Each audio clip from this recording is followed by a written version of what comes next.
We interviewed another woman on the street. Her name is Victoria. She claims that men have issues with timelines. Here she is. Wondering why men have such a hard time sticking to a particular timeline. When they say they're going to call you back in 5 minutes, it may take a few hours or sometimes even a few days. Uh-oh. Who wants to take this one? All of you just went, I don't know what she's talking about. Come on, you guys had to have done this. Well, I think people find time for the things that they want to find time for. Well said. Burn. John? It's true. I don't know. I mean, I think that we like to believe that we're always on time, but then, usually we're in our own little world sometimes, and it's not until, we're standing there in front of our significant other and they're going, well, right. We're supposed to be somewhere. But somehow, if it's a football game or something's on TV, you're right there. It's like live television, though. The clock can extend, the clock can just, sometimes you just got to keep going. And so, I don't know, I have Brendan's standard time. It's around like it's like 7 minutes late for everything. And okay. So, and sometimes you pick up minutes as the day goes on. So, I think that it's the type of thing that once you get to know someone, you kind of sense their general pattern and how they get things done.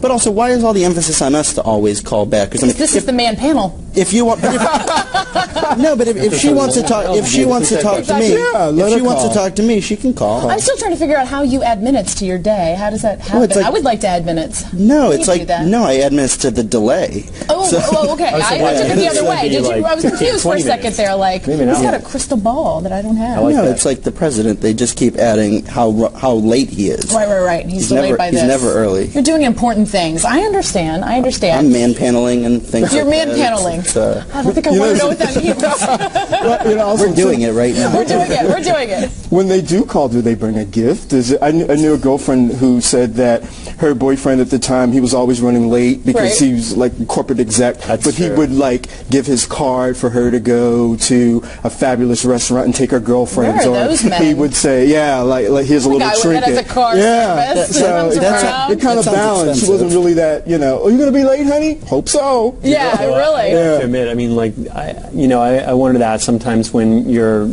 getting ready for a date or something like that, you're trying to figure out, well, do I have time to go to, the florist and get some flowers, or should I make sure I'm on time, a couple minutes early? And you go back and forth because it's like, well, you really want to impress the person with the flowers, but if you you're spend the extra time, I gotcha. So there's some goodness in your heart there. You're really trying hard. I gotcha. Okay, next up, Betsy, and she just wants to have, she says, a girls' night with her girls. But it keeps getting interrupted by guys she doesn't know and really doesn't want to know. She wants answers. Let's listen to her.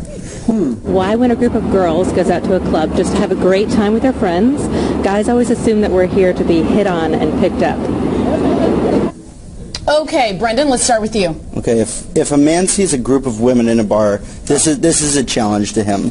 Because, it's in some ways like you see a flock of animals. This is that hunting thing. You've just called us a flock of animals. Okay, tell me more. Probably birds. Okay.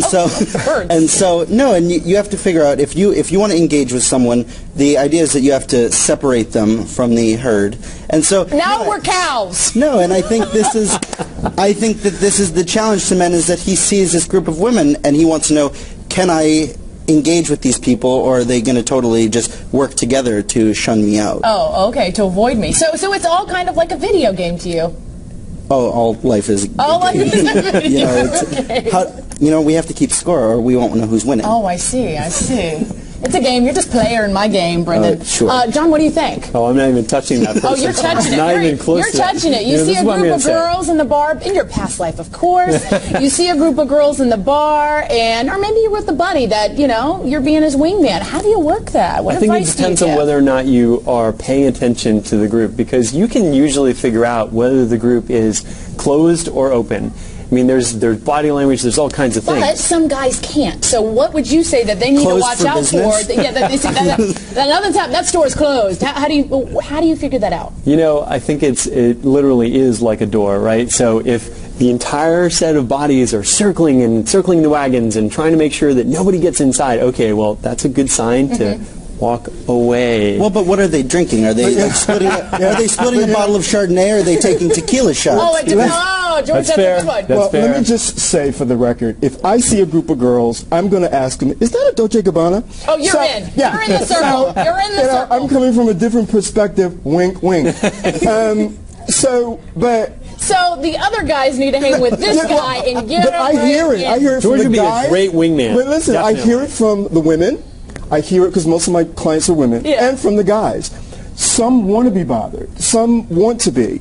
You know, so you just find out who that one is. Well, I think that also depends on the size of the group too, because there's a certain number of people where it's like there's a little bit more openness, but once you get past like 4 women in a group, there's a good chance that somebody really wants that girls' night out. Somebody really doesn't want to be bothered. So it's like at that point. But you know what? If there's I have girlfriends. If they have a girls' night out, they have it at their house, and all the guys go away. So you don't have to worry about that. Have everything at home. Okay, that's a good way to. I just still think everybody needs to go out with dance? you. What if a girl wants to dance? There you go. Yeah. Brendan, Call George. George, and John, guys, it's been fun. Thanks for being here.